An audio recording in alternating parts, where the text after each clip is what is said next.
Vedare tinokuchingamidzai zvekare kune chimwe chirongwa pano paZim Facebook Secrets and Confessions. Tadzoka zvekare nemamwe mamessages. Rekedzai tibva tapinda mumamessages edu atadzoka takakubatirai. Message yedu yekutanga yakamira sekudai so: hanzi makadi zvenyu mukoma, ndinokumbirawo kuti munge muchindiposterawo nyaya yanguwo makaviga chitupa changu. Ndauyawo pano ndiine confession yangu iyo yandiinayo. So confession yangu mukoma yakamira sekudai so: ndiri musikana uye zvekare ndine makore 27 years ekuberekwa. Mukoma, ndainge ndakazviudza kuti I am supposed to get married apo pandinenge ndava ne29 years, but hey mukoma Nasha, I don't think kuti I'll ever be able to get married because ndakazosvika pakutorerwa chibereko changu zvine simba neimwe n'anga inoshandidzana neimwe mbinga yangu mushure mekunge ndapa mbinga yangu mupfuwira sezvandainge ndagara ndichingoita kumaclients angu. Ndainge ndisina kuzivawo kuti mbinga iyi yandainge ndava kufambidzana nayo mushure mekunge ndazochiva kuti murume uyu ane mari dzake ndikabva ndazomupa mupfuwira. Handina kuziva kuti zvikwambo zvake zvakabva zvatomuudza, saka akangoti achingopedza kudya akabva atanga kurutsa, akarutsa kuzonosvika achinorutsa neropa mukoma. Ndipo pandakabva ndazotoona kuti chii chinonzi chikwambo mukoma. Ndakavhunduka ndikabva ndazotanga kurwara. Ndakarwara mukoma zvekuti ndakapotsa ndafa. Akabva azonditi, iwewe kuti unge uchirarama zvava kwauri, ndichaenda newe kuMozambique. kuMozambique ndokwaunokwanisa kunobetserwa. Akabva atondiudza kuti chikwambo chandainge ndakaona icho ndo chaanoshandisa pakuita kwake mari kwaanoita. Mukoma, ndainge ndarwara ipapo kana vabereki vainge vava kusaziva kuti voita sei. Mukoma, pandakangobvuma kuti it was fine, taikwanisa kuti tinge tichienda kuMozambique, akati achingobuda murumu mandainge ndiri after visitation hour, mukoma, ndokubva ndatonzwa kutoti ndainge ndatova right. Even manurses pavakazotouya vakatoshamisika kuti ko munhu uyu zvanoratidza kutoti atova right. Very next day I got discharged but with a pending review. Mukoma, kana vabereki vangu vakatoshamisika, asi sezvo ivo vainge vaine umwe mufundisi wavainge vambouya naye, vakatongofungidzira kuti minamato yava mufundisi ndiyo yainge yandibetsera. But chavasina kuziva mukoma ndechekuti ndainge ndabvuma kuti ndinge ndichiendeswa kuMozambique. Kuti ndinge ndichizobvuma kuenda kuMozambique, mukoma, ndainge ndisina kutoziva kutoti uko kwandava kuenda ndava kutonosiya chibereko changu, ndichazotobvutirwa chibereko changu zvine simba. Ndainge ndichida kupona because ainge akanditi ndinongokupa 1 week, kana tikasaenda kuMozambique in 1 week unenge watova guva iwe, hakuna anoda kufa mukoma Nasha, kunyange zvikanzi zvinhu zvaoma sei. Takabva tazoenda kuMozambique nayo mbinga yangu ainge aine umwe mufesi wake waanoshandidzana naye. Takati tasvikako kuMozambique kuya ini ndakabva ndazonzi ndaifanira kuti ndinge ndichigara mune imwe room iyo yandainge ndakanzi handibudi handiite sei. Usiku hwoga ndaipiwa chichemba chibhaket umo mandaifanira kuti ndinge ndichizoti kana ndichinzwa kuda kuita tsvina ndinoitira imomo zvekare neweti. Bhaketi iri raitorwa makuseni zuva risati rabuda, then weti dziya netsvina dziya zvaibva zvazongonoraswa. Masikati ose mukoma ndaisakwanisa kana kuenda kutoilet. Waitonzwa kutoti ndikuda kuenda kunozvibetsera, but ndaiti kana ndikakumbira bhaketi hakuna weti kana kuti tsvina yaibuda kwemazuva ose awo atakagarako kuMozambique. Mukoma, mushure mekunge ndazopiwa umwe mushonga wandakanzi ndinge ndichiita wekunwa, umwe wacho ndikabva ndazopfekedzera kusikarudzi yangu. Usiku hwacho ndakazoti ndakarara ndakarota mukoma, ndainge ndakaiswa mungoro, ndokubva vanhu vaya vazotanga kuenda neni kune imwe nzvimbo yainge iri kure. Iniwo ndainge ndichinzwa ndichipera simba zvishoma, but ndakakwanisa kuona kuti takanopinda mainge makaita muninga. Takati tapinda muninga muya ndakabva ndazonoradzikwa pamusoro peimwe yainge yakaita altar yainge yakagadzirwa nematombo. Then pakabva pachizobuda imwe nyoka iyi mukoma yainge yakaita kunge nyoka zvekare ichita sekunge gonye.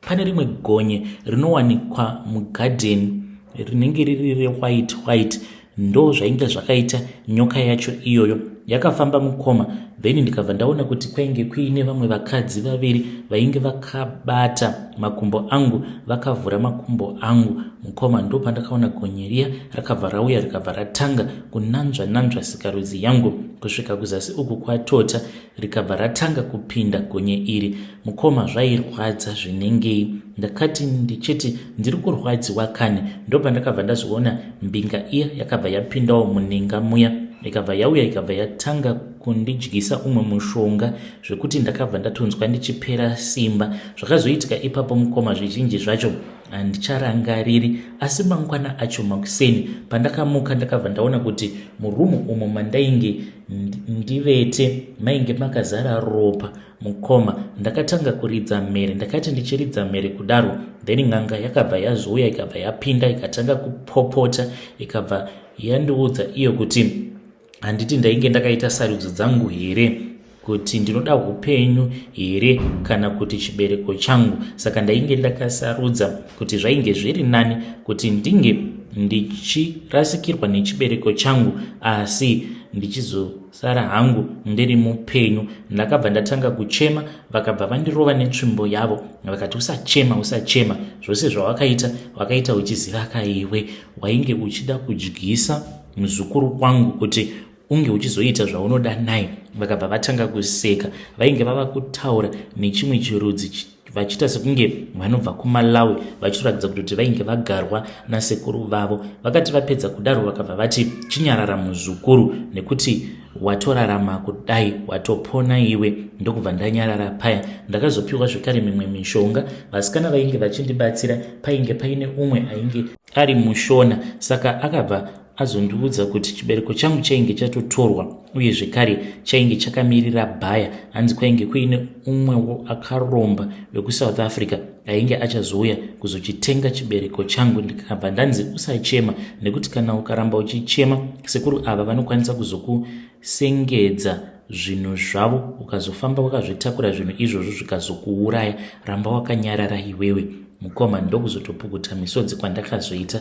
Takagarapo pamba paipa kwemazuva hamene kuti 2 here kana kuti 3 days. Ipapo ndainge ndatova Norway. Ndava kutanga kufunga kuti saka handisisina chibereko ndichazoita sei mukoma. Kubva kuMozambique kuzonosvika tichinosvika muZimbabwe, uyu murume uyu aiti kana akataura neni ndaishaya kana simba rekuti ndinge ndichimupindura. Akabva ati ainge achida kuti tirambe tichingodanana because ainge achindinzwira tsitsi, but akazongosvika pakundiramba mukoma. Kutaura kudai ari kudanana nefriend yangu. Friend yangu haatozvizivi kuti murume uyu akaromba. Saka ndichizosangana nayo mbinga iyi mukoma. Nerimwe zuva ndakangobuda ndobva ndatoenda mutown. Ndinakama karestaurant ako kandainge ndichifarira kuti kana ndikaenda mutown, that is where I go and just enjoy, because a lot of men that are wealthy, you can find them there. Saka ndakati ndakagara mukoma minding my own hokoso. Mvesi uyu ndopa akabva azouya, akabva atanga kutaura neni. We spoke and he bought me lunch. Akabva akumbira phone numbers angu. Then takazoti tabuda panze, ndopa ndakabva ndaona kuti yazvishua murume uyu ainge aine mari dzake. He then offered to drop me at my place. I was more than excited. He then went with me and he dropped me at my place. One thing led to another, but the guy, he told me that he was never going to leave his wife for me. Akati aingoda munhu wekufara naye. Saka patakatanga kudate, that was more than enough for me. To date such a wealthy man apa, ari handsome, and he was taking good care of me. Ndikatongoti painge pari bo. Mukomana chine kufamba kwenguva, I then told myself kuti I wanted this guy all to myself. Ndikabva ndati zvainge zviri nani kuti mufesi uyu ndinge ndichimugadzira. Saka ndakabva ndazotanga kutaura nevamwe gogo ava vanongotyiwa nevanhu vakawanda. Ndo vakazondipa mushonga wacho wainge wakaita kuita kunge bute uri brown powdered but smelling like tobacco. Vakabva vanditi kana muri mose unofanira kuti unge uchizomubikira. At that time ainge ava kundirentera another apartment because nguva zhinji pandaige tichiri kugara nevabereki vangu taitofanira kuti tinge tichienda kumaout kana kuitira bonde racho mumotikari. So now we were living as if titori murume nemukadzi kana aineni, and I was even trying for a baby, but zvairamba nekusaziva kutotiwo munhu uyu iyewo ndidzo mhiko dzake dzekuti haafaniri kuti ange achizosiya vana musango. Akangoita vana vake ivavo vaakaita nemudzimai wake zvikatovharana. Mukomanashi akazoti andifonera achiti baby ndiri kuuya sha nyatsokundikangirawo something. Ndikabva ndatanga mukomanashi kubikira munhu wangu, and then I cooked a proper meal for him. Ndikabva ndazoisa mushonga uya akauya ndokubva adya mukoma, but akati achidya akakosora mukoma zvinengei. We continued eating, we slept together, then he came back the following day achinditi he was not feeling okay. Apa ndainge ndanzi ndaifanira kuzoita mazuva ndichingomupa mushonga wacho iwoyo wemupfuhwira. That was when he started vomiting. Akarutsa mukomanashi zvekuti zvakandityisa kusvika munhu arutsa ropa rakazadza kamwe kabhaketi ka5 liter bucket. Kubvawo ipapo ndo pandakachizotanga kurwara mushure mekunge ndaona chikwambo chake chakandiudza kuti ndicho chainge chakonzeresa kuti ange achirutsa kuitira kuburitsa mushonga uya wainge wapinda muropa rake. And chikwambo ichi chakabva chazonditi as for you uchazviona, uchandiziva kuti ndinombonzani. Ndakati ndachirota chikwambo ichi ndikabva ndazotanga kurwara. Ndakarwara mukomanashi zvainge zvichipisa tsitsi.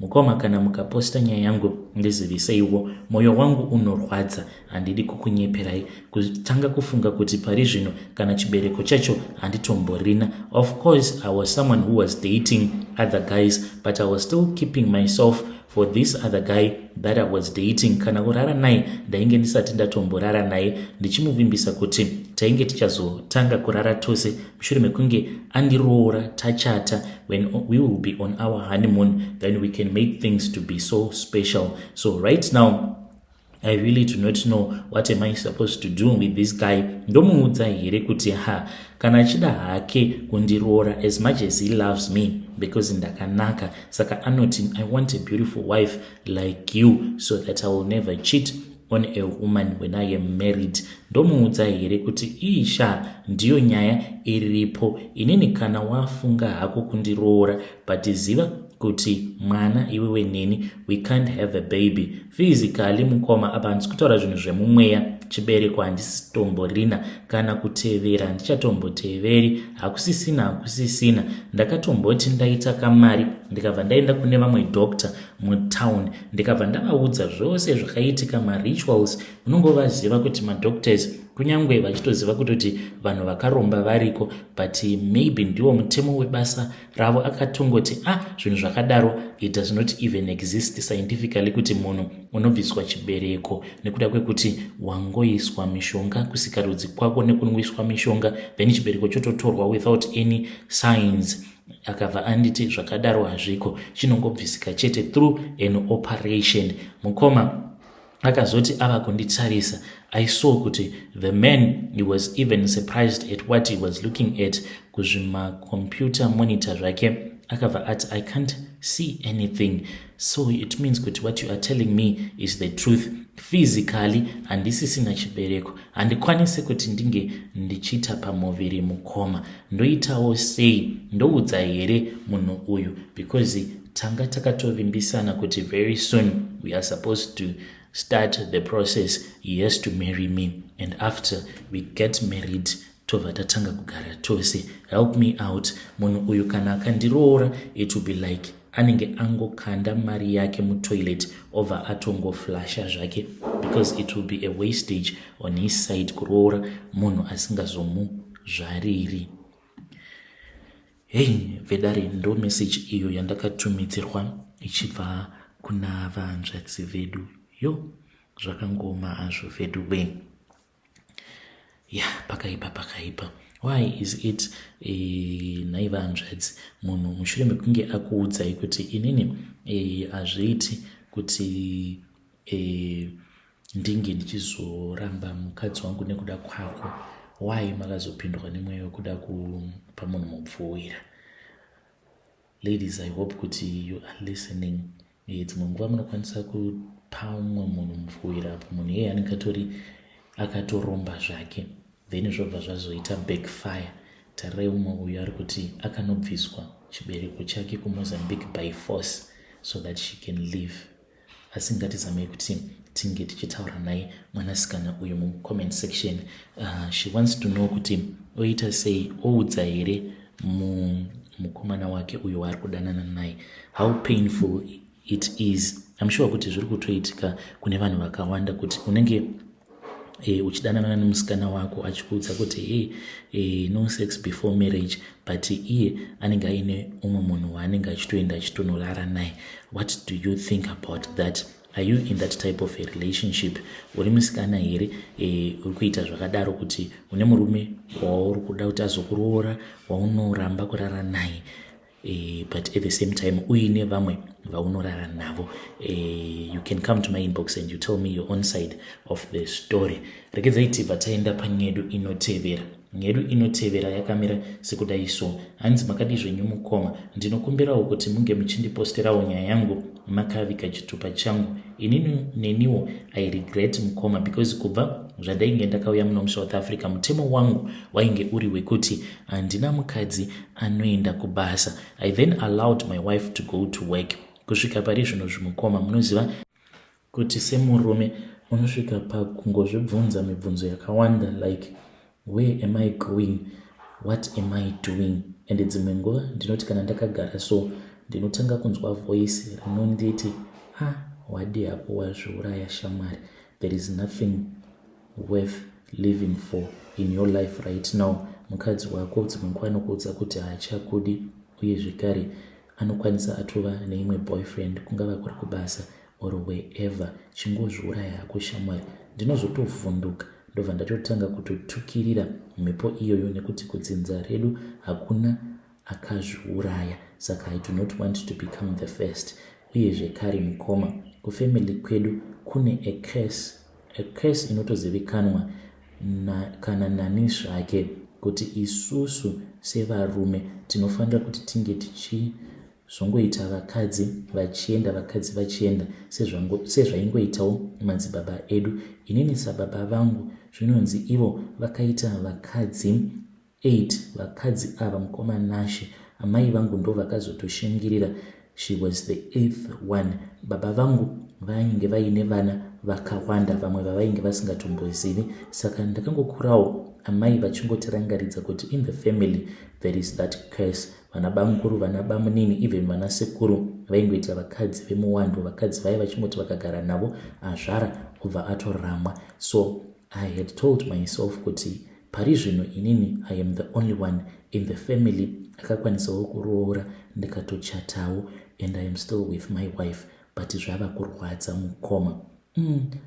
Makata acho andiri kukwira anorema. Ndinokumbirawo kuti vedare renyu vange vachindibatsirawo. Should I stay in this marriage for the sake of trying to break this family curse, kana kuti ndingoramba hangu mukadzi nekuda kwekuti kubva zvaakatanga kushanda respect hapasisina. Dzimwe nguva anokwanisa kuzotodzoka kumba kana kuma 9 PM ukamubvunza anongoramba akanyarara. Ndichange ndichizotevererawo ndiri mucomment section.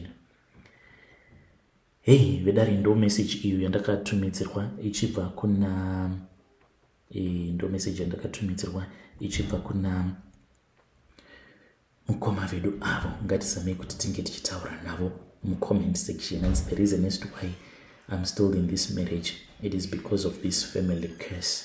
Hanzi kwedu hakuna murume anokwanisa kugara nemukadzi 1 kweupenyu kwake hwose, kungoroora munhu obva atorambana nemukadzi uya oroora. Zvichingoenda zvakadaro kuzonosvika munhu achizonofa asina musha. Dzimwe nguva vana vake vose vaanenge akazvara nevakadzi vake vaya vemuwanda, umwe nomwe paanosimuka anenge achingoenda nevana vake. Zvakangoma hazvo vedu we. If there is any family curse in your family, please feel free to come to my inbox and tell us kuti kwenyu chii chiri kumboitika. Zvimwe kuda munokwanisa kutobetserekana mucomment section.